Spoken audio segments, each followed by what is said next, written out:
We've got 6 days to go and a new anthem for women. The stakes starts now.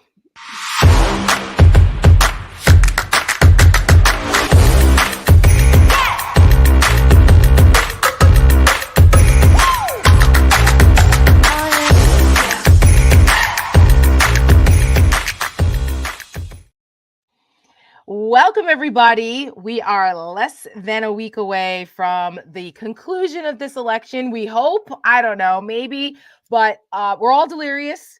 We don't know what day it is. We don't know what's happening because it's a mad dash to the finish. But we are thrilled to be with you. I am Tara Setmayer. This is my co-founder of the Seneca Project, Michelle Kinney, and she is our Chief Content Officer and responsible for all those awesome ads that you guys see that we've been putting out and people have been commenting on. In particular, our new ad that we debuted right here last night as a sneak preview for all the folks who follow us and our little Seneca Project family, and we appreciate that. We showed it last night, and this morning it went out to the public, and American Girl, our new anthem for women in this final sprint to the finish, is already at 500,000 views. And the response has been insane.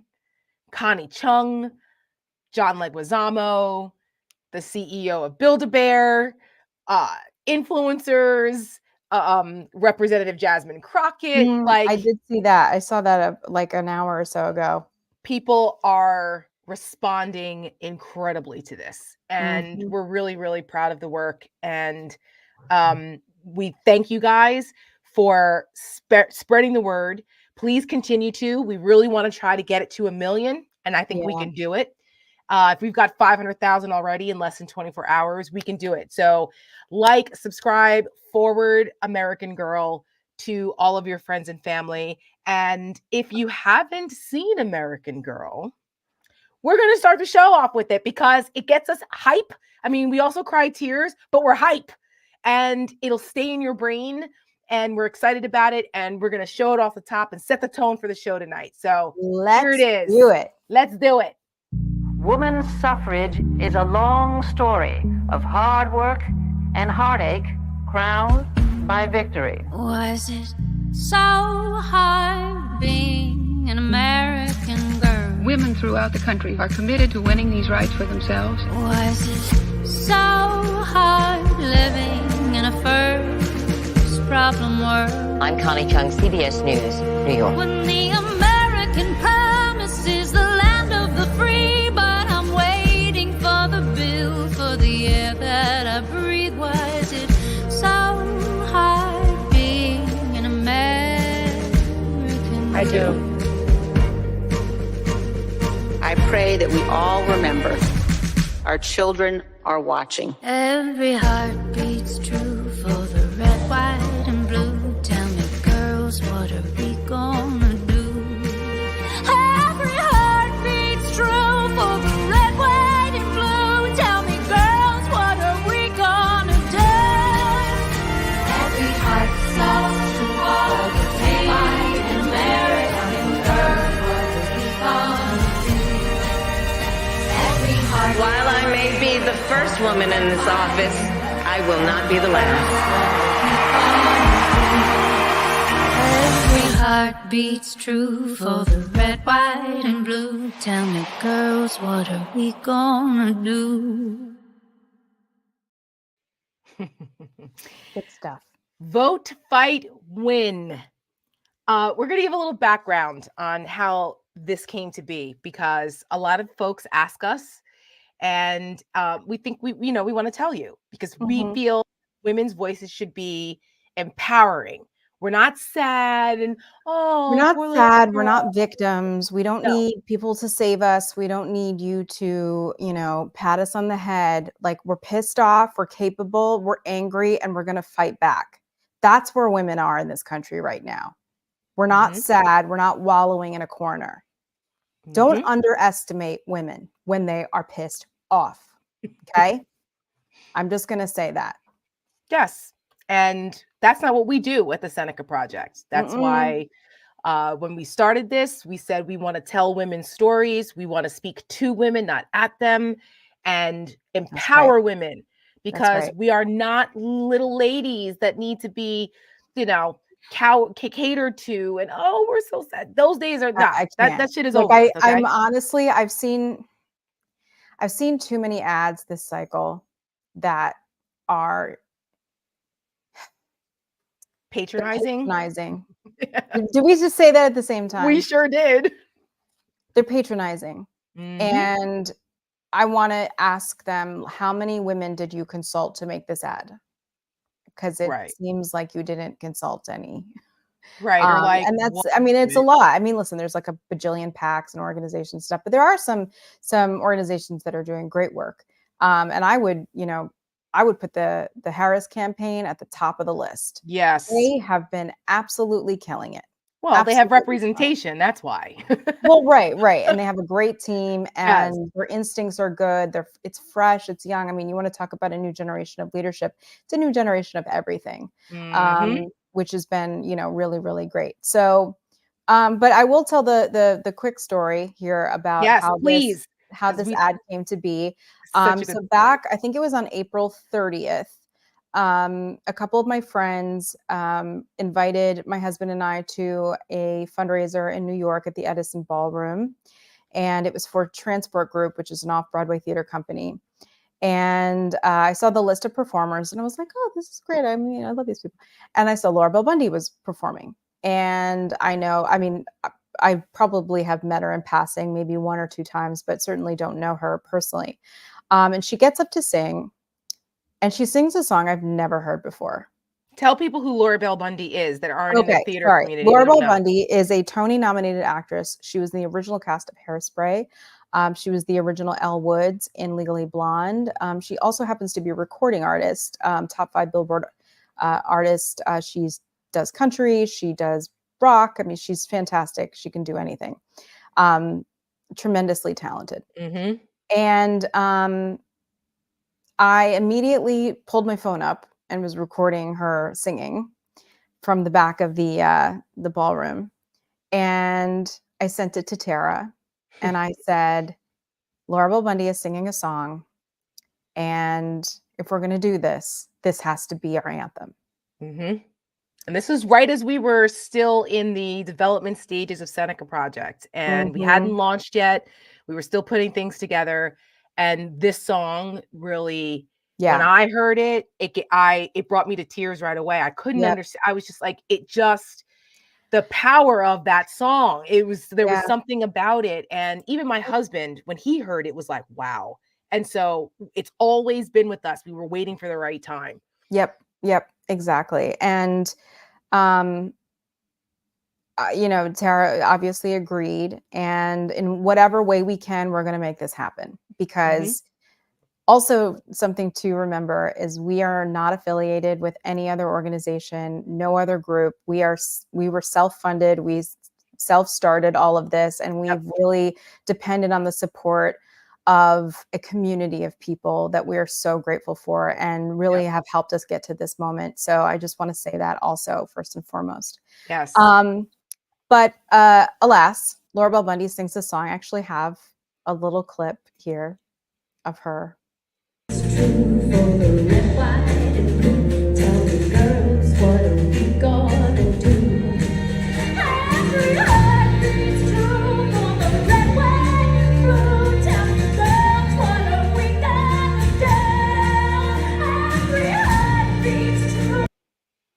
I mean, I was just sitting there, tears rolling down I've got goosebumps now. I know. We've heard it a million times. I know. And this is another thing to remember. This is long before Kamala Harris. This was just in response to, at least my emotional response was to what women are going through in this country right now.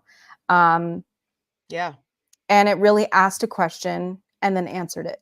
Yep. It's a call to action. Yes, I loved that. So, I as soon as I got home, I on Instagram, hey guys, does anybody know Laura Bell Bundy who can put me in touch? And a good friend of mine, Jonathan DeMar, who's a Broadway producer, reached out and he said, I produced a show she was in. I know her. Let me set this up. And he introduced us over email. And within like 48 hours, we were all on the phone. Yes. So like, this is how we get stuff done. Yes. Yes. And she has her own organization called Women of Tomorrow, and they have this podcast called Female Fight Club. I think it's awesome. She's fantastic. She joined our advisory board. She was one of the first ones to come on, and she's just been incredibly supportive and lending her talents. And also, I just want to give a shout out to the other writers and performers on that track. Shay Carter is featured. She's singing as well. And then Jeremy Adelman is also a writer. The three of them wrote the song together. He's a composer. And, this is always just a testament to me. Sometimes I think about my own background coming from theater and going into politics. I'm like, oh gosh, I didn't go to, GW and do, political science and stuff. What? You don't No, I know. to. That's kind of where I'm getting at. Like the imposter syndrome. Yeah, the imposter syndrome. Like, this is years ago when I started to jump into this, like 2016. And then you realize, politics is for everyone. Mm-hmm. It's for all walks of life. We all bring our own experiences to the table and our own voice and our own arguments. And I think that makes us all better, especially in the Democratic Party. So, I'm proud of where I started, and I think it's done nothing but help me along the way and has brought us, here even at Seneca Project, some really wonderful relationships, and we're able to make some really beautiful, beautiful work. And I just could not be prouder of that. And I could not be prouder and more grateful to be doing that with my friend and colleague, Tara Setmayer. Oh, well, thank you. We are sisters in this fight. And, this is something that we felt passionate about doing. We wanted it to be a grassroots from the heart. Seneca Project is real. That's something that makes us unique, I think, is that we just come from real places. We're not doing this, to support women as a means to an end and win an election or, to check a box. Like, this is our lives, and we live this, and we see the struggles and what other women are going through. And we're like, how can we make a difference? That's why I got into politics. That's why you got into politics. And we may have started on different sides of the aisle, but this has brought us together in our fight for democracy. Yes. And a lot of people in our country have come together in this fight too, to save it, because it's worth it. And we're proud to have an anthem out there for women to inspire, because girls, what are we going to do? And we're going to vote, fight, and win. Yes. And I also just want to say how important I thought it was in storyboarding out this ad, is telling the story from the beginning of the women's rights movement, the first time in the history of anywhere that any group of women had ever done this. Yep. And try to show the arc of where we've come from and where we can go. And, I can only hope and pray that the United States and the great citizens of this country will do the right thing next Tuesday and the days leading up to it. And we'll have our first woman president here in the next week. I mean, I can't even, I don't know. I don't know if we're going to know right away. I mean, I don't think we will. I mean, I'm cautiously optimistic. If it's like a electoral landslide, great. But Trump is already starting his bitching and whining and about Pennsylvania, because we all know the garbage comments that were made at the Nazi rally on Sunday didn't go over well with the Puerto Rican American citizens who vote in this country. Being called, where you're from, being called a floating island of garbage on top of all the other horrible things that MAGA and Trump has said. It doesn't, it's not helping him when 300,000+ live in Pennsylvania, one of the most important states, you idiot. I talked to someone today who is from Mexico and listens to Spanish-speaking radio all day. And she said to me, the last 3 days has been all Puerto Rican pride. And it has been very, there's solidarity within the community, just in the Spanish-speaking community, because we, obviously the voters are all very different and come from different places generationally. But I think together as like a Spanish-speaking community, at least from that perspective, what she was telling me today, that has really been a unifying. Well, MAGA, they can't tell the difference. Oh, you Right. speak Spanish? You must be a Mexican or you're a Puerto Rican, or It's you know so what I mean? great. Like It's so stupid. they're so flippant about it. They don't give a shit, and it's No. obvious. And Right. Trump was out there today saying how, oh, I've never been, no one's ever treated Puerto Rico as good as I have. I took care of them after the hurricane. No, he didn't. So No, he didn't. bananas. He threw paper towels at them. He got into an Exactly. argument with the mayor of San Juan and insulted her. And then he withheld $20 billion Because this in is what he aid does. to Puerto Rico. So he's a liar and he's full of shit and he's a bigot, and so are his people. And I'm sorry, but just because pissed off Uncle Joe gave it back to them today about what about the comments being made were garbage also, and they're turning this around. They've got the nerve. I cannot I even know. deal with It's it. been It's pissing me so off all day. ridiculous.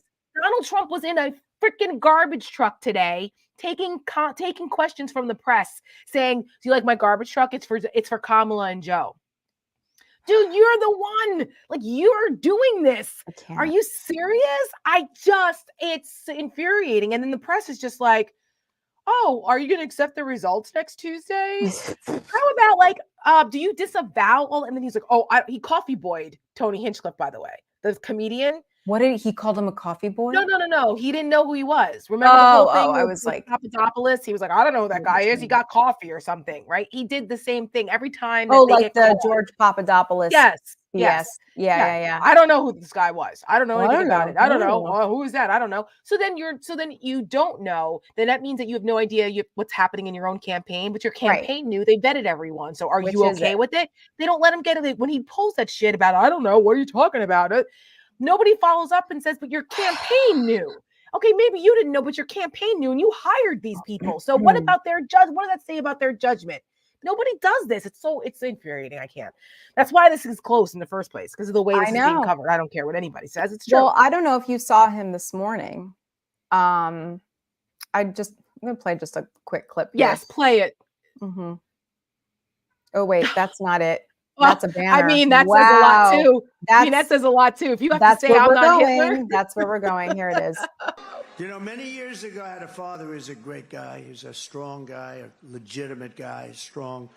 But, you know, he always used to tell me, never use the word Nazi and never use the word Hitler. Now we're called Nazis, and I'm called Hitler. I'm not Hitler. Boy, my father. Okay. I mean, so now I'll go to the banner. Yes, there you go. Yeah, campaign's going wonderfully. Yeah. When you're 6 days out from election day and you're out there actually having to deny that you're not Hitler, I'm not. That's the I don't beat my wife thing. It's now graduated to this. Or I'm not racist, or like whatever. You know what I mean? It's like if you have to say it, like you know. It goes against every rule of political communications, like every rule. But I guess that's all out the window now. The weird thing about it with his dad and like his obsession with he was a strong guy and blah blah. His father, legitimate guy. But, you know, again, the psychology is Donald Trump is a fraud. Yes. He's not a legitimate guy. Correct. So he projects and tries to, act, this is him trying to like self-medicate because his father was a bastard who couldn't stand him, who called him a failure and an asshole all the time, a dope. Wasn't he in the Klan too? Wasn't he like a member of the Klan, or he was at a Klan rally or something? Yeah, I don't know if that was him or his grandfather, but like there was some kind of weird thing with that. But even regardless, they Mary Trump, who we love, who's on our advisory board and who like has written books about this. She talks about how racist her family was. Like the N-word was thrown around all the time. So Donald Trump's father was basically a slumlord in the Queens. Who was sued. Yeah, sued for racial discrimination to Black people. So like, stop trying to bullshit us. But for the MAGAs, they love it because it gives them aid and comfort. It's a racial pacifier for them. Just like they trot out Byron Donalds or a couple of Black folks to be like, see, we're not racist. Like, don't even get me started on that. Okay. Yeah. And so did you see Joy Reid's video that she put together about Byron Donalds right before he came out? I did not. They but played Dixie. Oh, I saw that part. Yeah. Yeah. Right before. Yeah. Now, me, a Yankee. Yes. Me too. I'm like, what? I remember I was, because, I watched the whole thing and I had it kind of in the background and I heard it and I was like, are they playing the song from Gone with the Wind? By Elvis Presley, who wasn't exactly, Right. a Nobel Prize winner. So Right. And I was had a like, little wait, racial that problems sounds like a himself. Southern song, like not a Yes. good one. I mean, Byron Donald represents Florida, but he's from Brooklyn originally. The brother should know better. I mean, like, we're playing Dixie in 2024. That's what we're doing Right. now. Right. Like, Before the let's brother not. comes out, like it's all just so much self-hate. I mean, it's just Well, and the thing is, okay, so he has Chris LaCivita and Susie Wiles running his campaign. So there's that part, I guess, of his campaign, like the day-to-day management of it is better, I guess, than it was before. Is it? They had a fucking Hitler rally at Madison Square Garden in the final right. days. I mean, just, is it? It's going swimmingly. At least they haven't gone through 3 campaign managers in like That's a few true. months. I mean, listen, the bar is it's so low. It's like down. It's down here. It's down here. But I think that it's worth pointing out how different he is. Yes, he is a different person. And Aaron Rupar, who I mentioned yesterday on the show, he put together a couple clips and pointed out, the contrast. And it was jarring. My husband actually was like, have you seen this? And I watched it. And I was like, holy shit. I'm just going to play this. And everyone. That bronzer was jarring this morning, but go ahead. Oh, it was a terrible. It's a mess. He's darker than me. But go ahead. I'm obsessed with this because it's just it's so absurd. And just people just ignore this. I don't know. We'll let everybody watch it for themselves. Yeah. And, When do we beat Mexico at the border? They're laughing at us, at our stupidity. And now they're beating us economically. They are not our friend, believe me. But they're killing us economically. The U.S. has become a dumping ground for everybody else's problems. Thank you. It's true.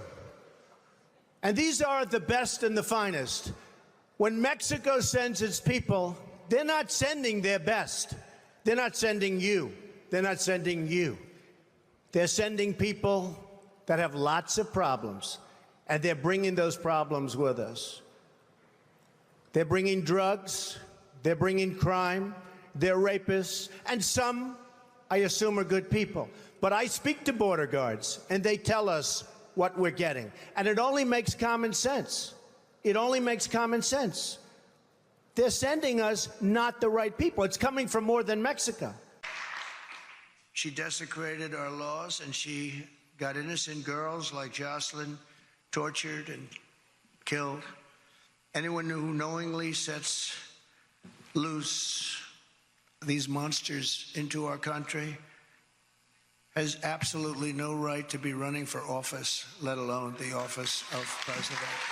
No right. So here today is another great person, an American mom, Tammy Nobles. 2 years ago, Tammy's 20-year-old daughter, Kayla Hamilton, who had an autism diagnosis, was found raped, tied up and strangled to death with a telephone cord in her home. Kayla's murderer was an illegal alien, MS-13 gang member, among the most vicious gangs anywhere in the world. I took him out by the thousands thanks to ICE. We're going to protect ICE. Kamala wanted to defund ICE. We didn't have ICE, we'd never get anybody out. They're tough and they're smart and they love our country. Okay. You want to go first? Shady Pines, Ma. Someone in the comments said they call it funeral makeup. Oh my God. Oh my God. 10 points for Gryffindor for whoever wrote that. Oh my gosh. Yes. I mean, that's funny. It's true too. Talk about diminished. It's no wonder he can't get over the fact that Kamala Harris is his opponent and not Joe Biden anymore, because Oh yeah. if she doesn't make him look like an old, shuffling, diminished, borderline dementia guy, she jogs. She's a runner. She's in good shape. And he's a shuffling, word slurring, funeral makeup wearing mess. And here we are, people. I mean, it's look, there's a couple things too here with this. What Donald Trump is doing in his closing message with these stunts, right? First, it was him in McDonald's wearing an apron that made him look quite rotund. Then he was in a garbage truck today wearing I don't know, like a hazard thing, like I guess that garbage men wear. No disrespect to garbage men. I have much respect to them for them, because it's one of the hardest jobs ever. And like for him, it's a prop.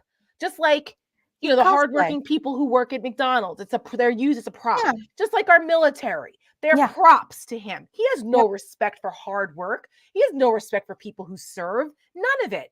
It's all performance, and it's all a prop for his con game. And this is what he's doing in the final week of the campaign, 10 days. Versus what Kamala Harris pulled off last night, which was a stunningly beautiful setting with the all of the stagecraft, very presidential and mature and honest. Yeah. And yet this double standard. This guy was in a freaking garbage truck today. And Kamala Harris was on the ellipse, giving a closing argument to the American people that was inclusive, not pulling a stunt. It says a lot about us, frankly. Yeah, it just says a lot about us, the collective us as a country. Yeah. And we're going to have a lot. I get this question asked a lot. What happens after the election? When you have half the country believing Donald Trump and making excuses for him, and then you have the other half that's sane. What happens? And I'm like, I don't know. I don't have the answer for that. But what I do know is that this ilk has to be defeated. Yes. There's no way for us to have any hope for reconciliation or a reckoning unless this is defeated. Because if it isn't, you can forget it. We're all going to Gitmo. And Trump has told us. Yeah. We'll send the military. I have to laugh because I'll cry. I know. But you don't think it's going to happen? Michelle was talking today about this woman who was criminalized for having a miscarriage. Where did this happen? It happened in Nevada. Nevada now. Missouri was trying to criminalize things. Georgia was trying to criminalize things. We already know about Texas. Now we've got Nevada. And don't they have an abortion issue on the ballot there? I should know. I think. This. Yeah. Arizona does for sure. Yeah, Arizona does for sure. I think there's something on the ballot in Nevada. If anybody who's watching is from there, let us know. In the comments can let us know. Yeah. And just for the people who are listening in instead of watching, I just want to read a little bit of this reporting from the Washington Post. Just, the great investigative reporting. It's just, unfortunately, the other stuff. No bueno. But I digress. She said she had a miscarriage, then got arrested under abortion law. Why is having a miscarriage a problem? Why is this illegal? Apparently, because this Nevada woman was charged with manslaughter under a law from 1911. So the officers showed up at her door and used the words, sheriff and police, and, had their, hands in their holsters, bracing the whole thing. Why? Right. Being like, why are you here? She's 26 years old. And she starts to have this terrifying realization that the officers were there for her. And earlier that month, she had shared on Facebook that she had lost her baby, that she had had a miscarriage. And, she said that she was scared and afraid and didn't know what to do. And there's a 31-year-old deputy that said, why would you be sorry? Why would you be sorry? And Frazier looked over at the other armed officer standing 10 feet away. And she said, I'm not allowed to have personal things in my life. I had a miscarriage, okay? A miscarriage. Why are you guys here over an effing miscarriage? What was their response? Hmm? I didn't have a chance to read the story. What was their response? I mean, how did they, did somebody saw it and reported her? yeah, Is that how I think that's kind of it was like a snitch kind of situation. Which is what they're incentivizing people to do in Texas. Mm-hmm. This is very Orwellian. It's Yes. Gilead. It's the Handmaid's Tale. Mm-hmm. You know, they're sending the guardians under his eye to go, you know, arrest women who disobey or who Right. aren't baby carriers or whatever. This is insane. Okay. Mm-hmm. And this is what's happening. We are not making this up. Yep. And this is before Donald Trump is in office. Imagine if when he's in office, this gets federalized, folks. Yes. Okay. I don't care what they say. Exactly. And I have to say, like, I think part of the reason I you know, am angry when I came on today, I was like, I'm just feeling angry, is because I had just read this story in ProPublica, which again, they do some of the best investigative reporting in the country. And this young woman, she died. This is Texas now, right? This is Texas. A woman died after being told it would be a, quote, crime to intervene in her miscarriage at a Texas hospital. Jocelyn Barnica is at least one of 2 pregnant Texas women who died after doctors delayed emergency care. She told her husband that the medical team said it couldn't act until the fetal heartbeat stopped. She had grieved the news as she lay in a Houston hospital bed on September 3rd, 2021. Again, this is before Dobbs. Because just so people understand, Texas passed SB 8 a year before Dobbs, and it was almost like a test case. Yep. To see what they could get away with. Triggered the rest of it. Yeah. The siblings she dreamt of giving her daughter would not survive this pregnancy. And she was 17 weeks along, and it was, you know, about to pass and progress. And she got an infection, right? Yeah. At that point, you know, they should have offered to speed up the delivery process, because when you're that far along, unfortunately, I mean, I'm sorry, this is a little graphic, but you do have to give birth, so to speak, right? You know, but to unfortunately, your baby. And so they should have offered to speed that up. It shouldn't be lingering in your body, right? But instead they were like, well, we can't really do that because you're only at 17 weeks and there is a heartbeat. So instead, the fetus stayed inside of her and created an infection. And she sat there for 40 hours. I can't even imagine. 40. Think about like what 40 hours feels like if you're just sitting there and you don't feel good. When you really don't feel well and things are getting worse and you're scared, 40 hours. And so by the time, you know, they were willing to intervene, it was too late. It was too late. She should never, in 2024, no woman should ever die of sepsis or of an infection from something that is, you know, a routine medical procedure where her life could have very easily been saved if it weren't for these draconian laws that hurt women disproportionately. It's ridiculous. So we add her name to the list of women, young women who should still be alive today with Amber Thurman and others. Like, what are we doing? What are we doing here? And for people who don't live in Texas or who don't live in these abortion ban states, they think it won't come for them. It will. It will. That's why we cannot allow Donald Trump and MAGA to get federal power. They will institute a national ban. And then women will have nowhere to go. Right. Nowhere. So, and part of their plan, obviously, I think most people watching know about Project 2025. There is a larger plan, and it's like drinking from a fire hose. It is so much change. so quickly and so broad that all the people, all of us who care about this and are going to, see the writing on the wall aren't going to be able to respond fast enough. Right. And there aren't enough of us to respond to that many things. They want to start something called, they want to get rid of the Department of Health and Human Services and call it the Department of Life. Okay, this is Orwellian shit, people. The Department of Life, you have this guy, and I sent it to you, Michelle. Were you able to upload it? The Christian guy? The Charlie Kirk thing? No, I didn't. I'm sorry. Oh, no, there was another guy that talked about how women are supposed to obey their husbands. Yes, I do. It's yeah. right here.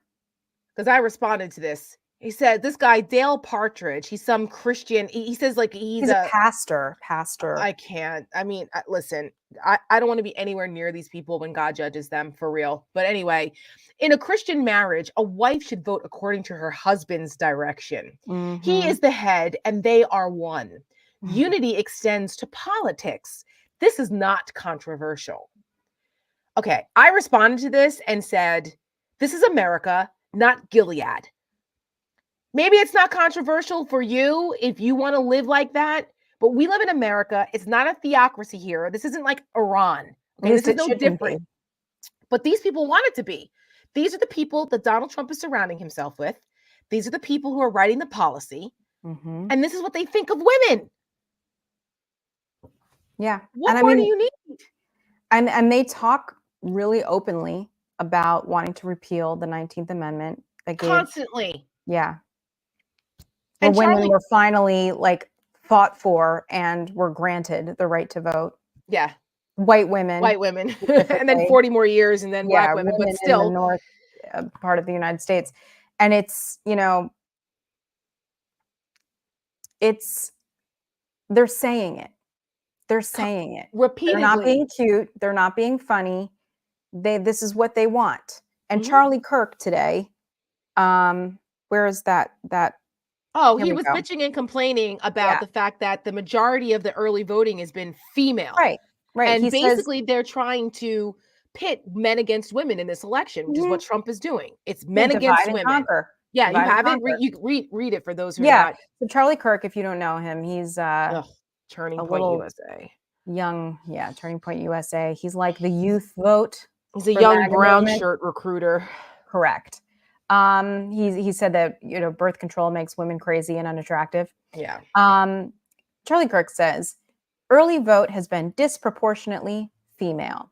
If men stay at home, Kamala is president. It's that simple.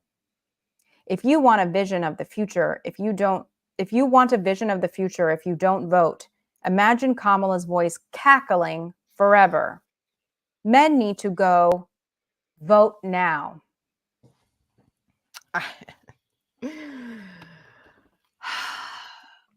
Charlie Kirk's organization is one of the most heavily funded on the right.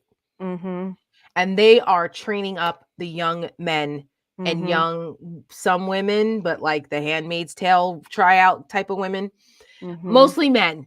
Okay. The next generation of these nationalist fascists that believe in this. And it's all under the guise of Christianity, by the way. Yeah. And it's like the video that we show. Yes. Do you have it? I do. We should show it. It's like 2 minutes long and it's a little vial. So like if you have kids around, probably now's the time to earmuff. Yeah. But this is what they believe. This is coming from their own mouths. And the Christian church, using Christianity, I'm telling you, God is not pleased, and I don't want to be anywhere near these people when judgment comes for them. But this is what they're saying. These are the people that Donald Trump hangs around with. Exactly right.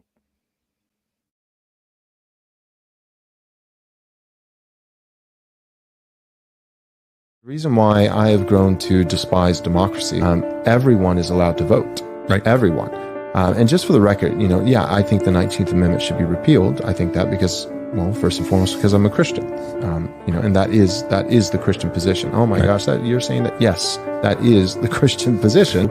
By repealing the 19th Amendment, just for the record, it's not just trying to take away a female vote, but it's trying to say, no, there's a family vote. Right.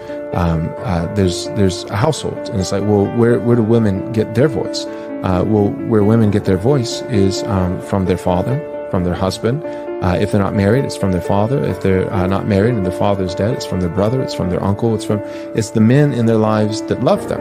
I've been accused of being sexist and misogynist, and for whoever's accused me of that, thank you so much. I greatly appreciate it. And fuck you, you feminist twats. When you're in your ego and your desire to gain power by still using your sexuality, you can't get ahead. You can only get ahead by either fucking more powerful men or suing more powerful men or shitting on more powerful men. You can't get more powerful independently. Imagine that. That's why they get desperate, feminists do, because they can't get ahead without either giving head or taking a head off in the court. A lot of women want to be raped. And when I say raped, I mean like, that sounds bad when I say it like that. But there's like a lot of women that really want a guy to beat the shit out of them. But also they have to pretend, but part of it is they have to pretend like they don't. When women were granted the right to vote, the nation had already accepted the lie that a nation is nothing more than a collection of individuals. And so the matter was framed this way. Men as individuals can vote, so why cannot individual women do the same? We were so muddled, we thought we were giving the franchise to women when we were in fact taking it away from families. People are like, that's so archaic. You're a Neanderthal. You're so, primitive and chauvinistic. You won't let women vote. Well, our society doesn't let 5-year-olds vote. We don't let children vote, and it's not just because of competency, because that would be the immediate counter as well. But their brain isn't fully developed, and so are you saying that a woman is like a child? Yes.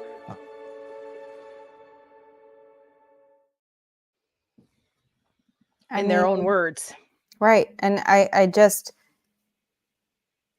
when I read that stuff, when I read the stuff about Jocelyn Barnica in Texas, and I read about the women that were arrested in Nevada, and I see the way that they're treating Kamala Harris and the way they talk about her, and even just some of the experiences that every woman has a story about something somewhere. We have a different life experience in this country, in this world. Women have we have to look at things differently. We have to look at the time of day that we're walking home. If it's light out, and where am I going? Does somebody know where I am? There's so many different corners that we have to cut in our lives to keep ourselves safe, to make sure that we are succeeding, that we're moving forward. I mean, we have to jump so many different hurdles. And this stuff makes me so angry. But it also emboldens me to continue doing this work. And I think that that's what we're doing here at the Seneca Project, is trying to galvanize women. Obviously, some of this is like a downer, but it's it's real. It's real. People we can't whitewash things. We can't ignore it, put your head in the sand. We have to show people what's at stake. That's why we call our show The Stakes. This is what's at stake. And you don't have to take it from us. We can explain it to you, but there's nothing more powerful than hearing it from themselves in their own words. Right. And so that's why we do it. And we have 6 days to go, folks. 6 days. And women are out there motivated. We need more. We need to bring this home. In places where you have ballot initiatives, I did get confirmation that Nevada does have a ballot initiative. Good. Okay. Abortion one. I was pretty sure that they were part of. There's 9 states. My brain is opening right now, so I apologize. I know. It's like all a blur. It's a lot happening. And also a shout out in the comments. I just saw that someone said they saw our American Girl ad in the UK today. What? Seneca Project has gone international. That's so Are you for real? Yes. Yes. Oh my goodness. Yeah. Wow. That's very cool. Day. Yes. And I apologize. I live. It's New York City, It's like I live in the alternate 1985 where there's just, sirens.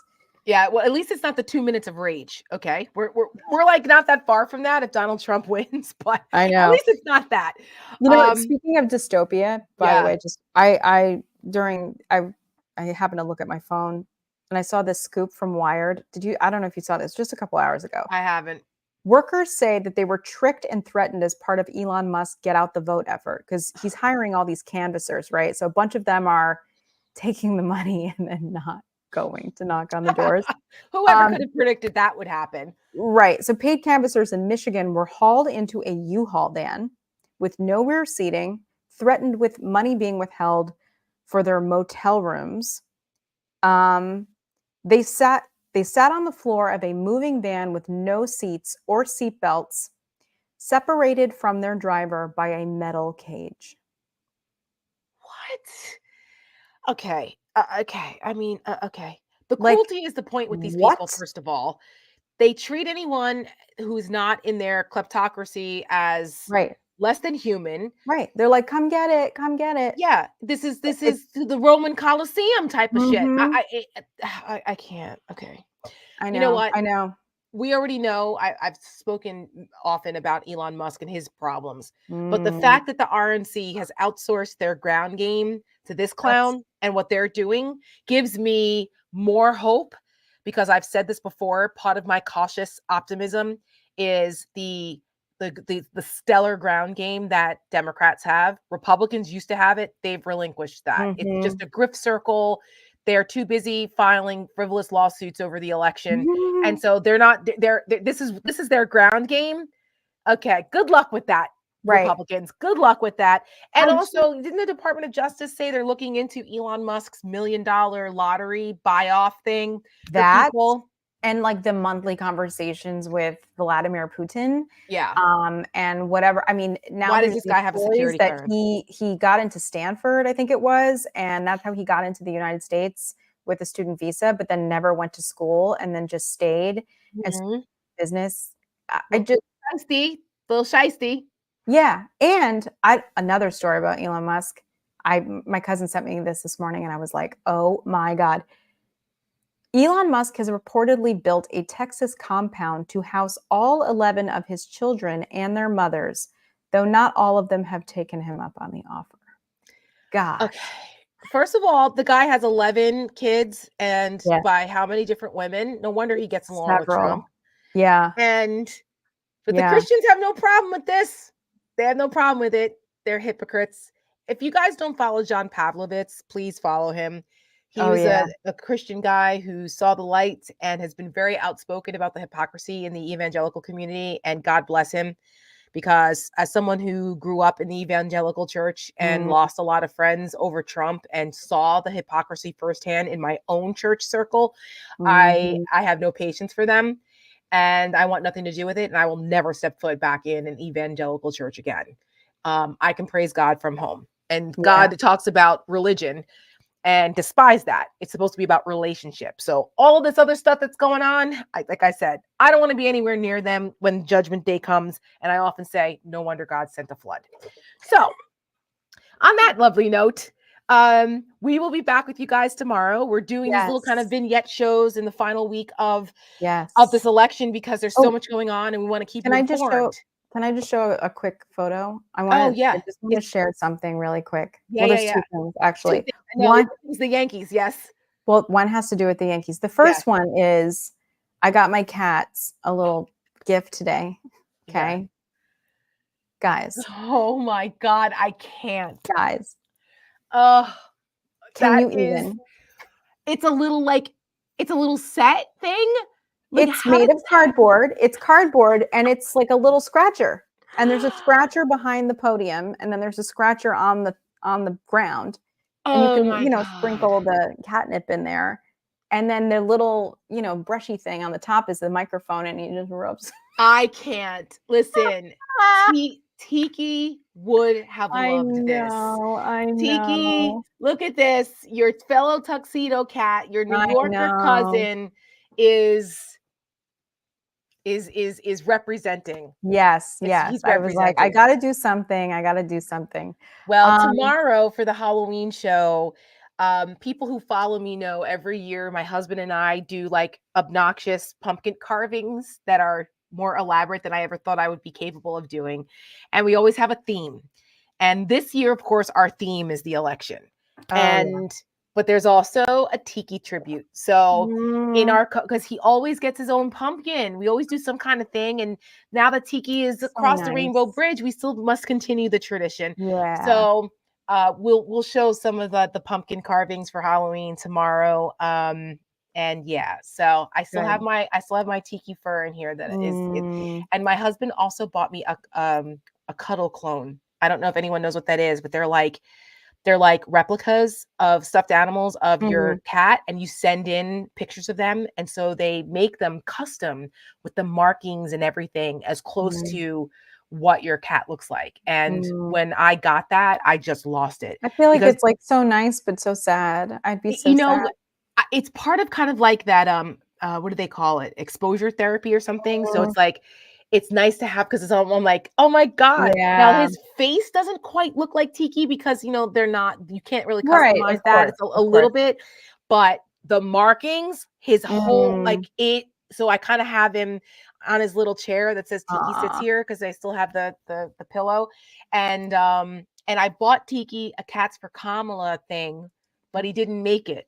And so it's on his little cuddle. Oh God! So I'll take a picture of it. I know. Please do. Make I sure know. Tiki's gonna be proud. And also load it in. Yeah, and also I have my Kamala Harris flag in my yard is a cat flag that says Kamala Harris for the Harris Walz for the people, and it's huge. It's in our yard. And then of course I have my Cats for Kamala thing. So nice. Tiki is always with us. He'd be very proud of what's happening. He was with me for 1, 2, 3, 4 presidential elections. Oh my gosh. Wow. 8, 12, 16, and 20. Yeah.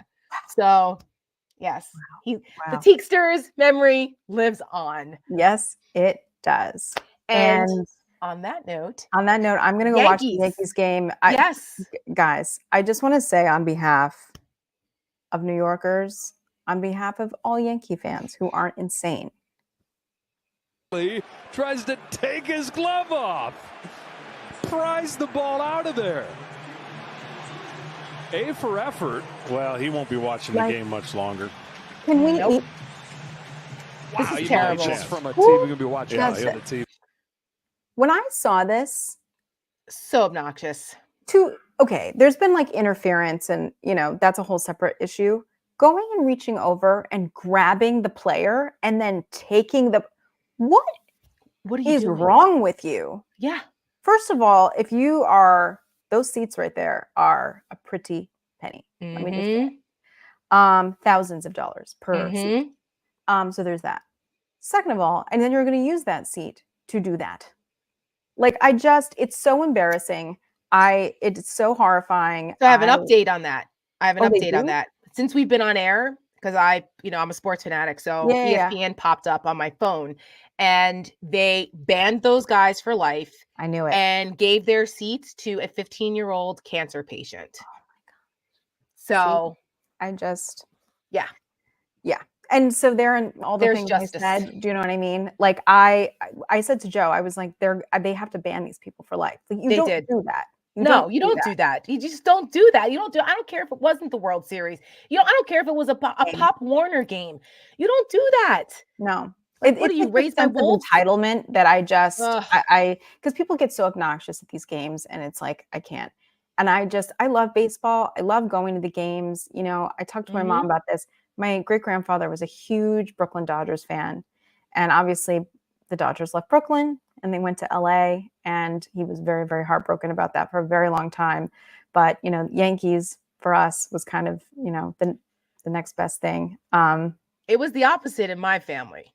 I grew up a Mets fan because I'm from Jersey.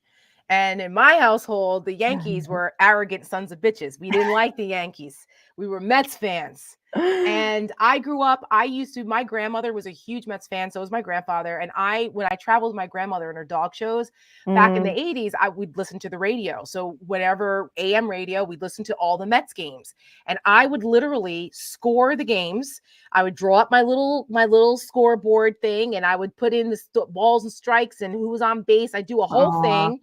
And in 86, I could still to this day name the 86 Mets championship team. Wow. Now I played softball as a kid because my grandfather played softball, and he was on the policeman softball team and the fireman softball team because he was both.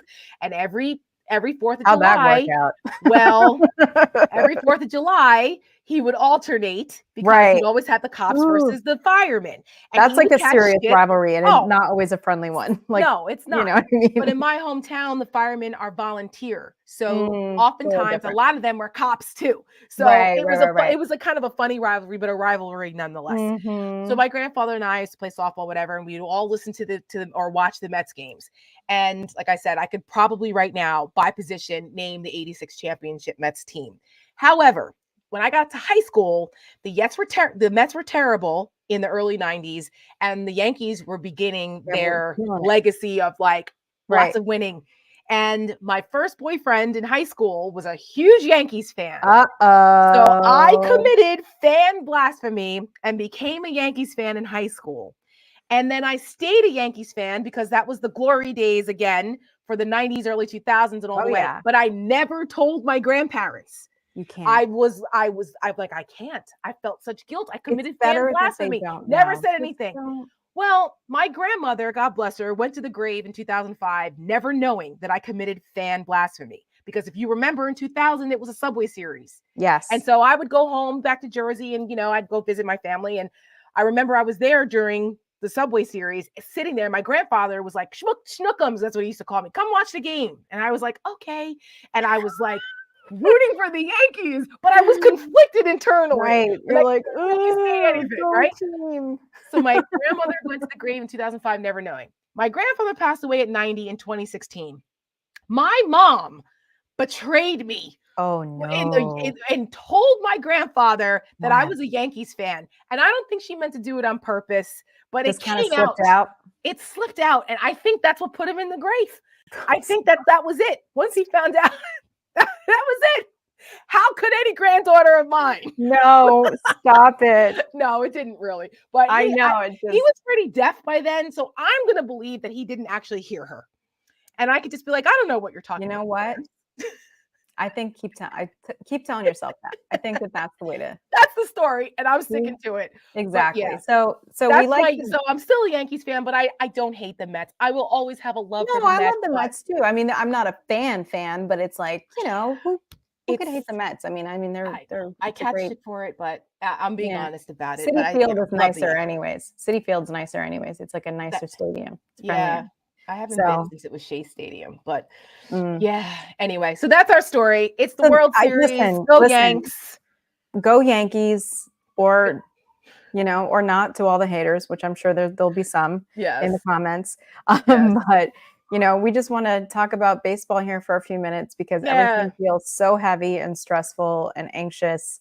And my New York Giants stink. So, still love them, but God, they're killing me this year. Again. Sirens, constantly sirens. This is my life. And by the way, women love sports. We do. We do.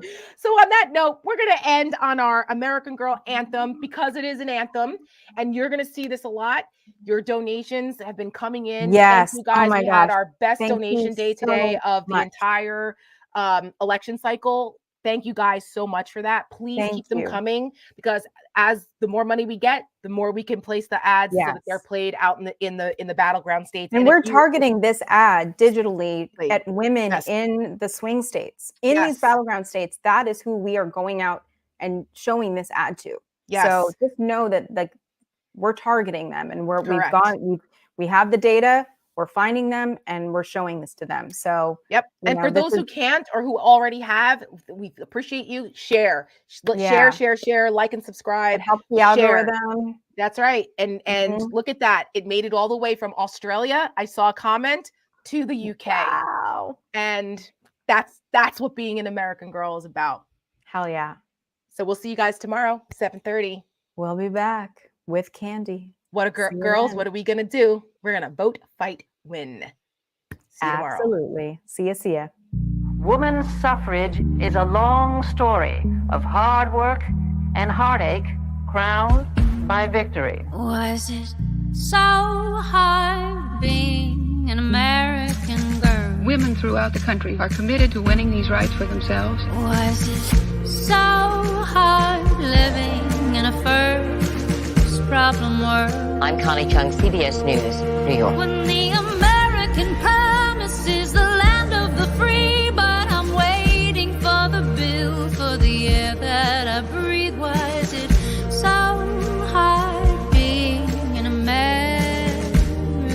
do. I pray that we all remember our children are watching. Every heart beats true for the red, white, and blue. Tell me, girls, what are we gonna do? Every heart beats true for the red, white, and blue. Tell me, girls, what are we gonna do? Every heart songs to all the free, white, and American girls. What are we gonna do? Every heart. While I may be the first woman in this office, I will not be the last. Every heart beats true for the red, white, and blue. Tell me, girls, what are we gonna do? From the 6 a.m. practice to the away game pickup, from her first goal to the state finals, from the big wins to the big lessons, we take care of all the little things. We do these little things so our daughters can achieve big things. We do all of this for their future. And this fall, that future is on the line. We have come so far, but we have one big thing left to do for our daughters. Their rights are on the ballot, and we won't go back. Not now, not ever. This fall, we will go for the gold, and we must win for them. It wasn't easy getting here. The loss, the heartbreak. My wife is tough, resilient. She said, we'll just keep trying. I didn't know much about IVF until we needed it. There were moments when all hope felt lost. But we finally got our miracle. From the moment I held her, I vowed to protect her. If it were up to Donald Trump and J.D. Vance, our little girl wouldn't even exist. They don't care about the joys, the sacrifices. They only care about their control over our lives and her future. Who the hell are they to tell us how or when we become moms and dads? We know what's best for our families. It's time to stand together, not with any party, but as parents. Kamala Harris and Tim Walz get that. That's why this fall, I'm voting for her. I'm voting for hope. In July 1848, courageous women came together in Seneca Falls, New York to start a movement. They dared to fight against treatment as second-class citizens. After decades of struggle, women fought and won the right to vote, to work without discrimination, to control our bodies, to even open bank accounts without the permission of a man. Each one was a triumph against those who believed we didn't deserve them. Well, today, those hard-fought victories are under attack. Donald Trump and his allies are determined to send us back to a time when we had no say, no freedom, no choice. I got rid of Roe v. Wade. Do we want a future where our daughters have fewer rights than our grandmothers? Where their bodies are state property? Their voices silenced? Their opportunities erased? We say hell no. We won't go back. This November, we must take back what is ours. For ourselves, for our daughters, and for the pioneers of Seneca Falls. It's up to us. Do you believe in punishment for abortion? There has to be some form of punishment.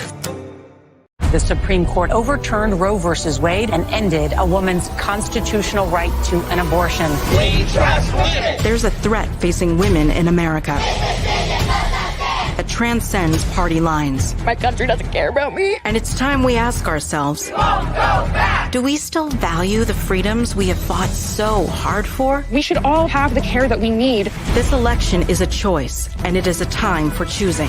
We're told we have to choose between left or right, but we know what the real choice is. It's a choice between our freedom or their control, between our right to determine our own destinies or Donald Trump. So seriously, America, what the hell are we doing? We can't sit on the sidelines while women in America suffer and die because a right we once had has now been criminalized. If we don't make the right choice, there's no state to escape to. There's no going back. Choosing who will shape our future is a right we still have left for now. And that choice is up to us.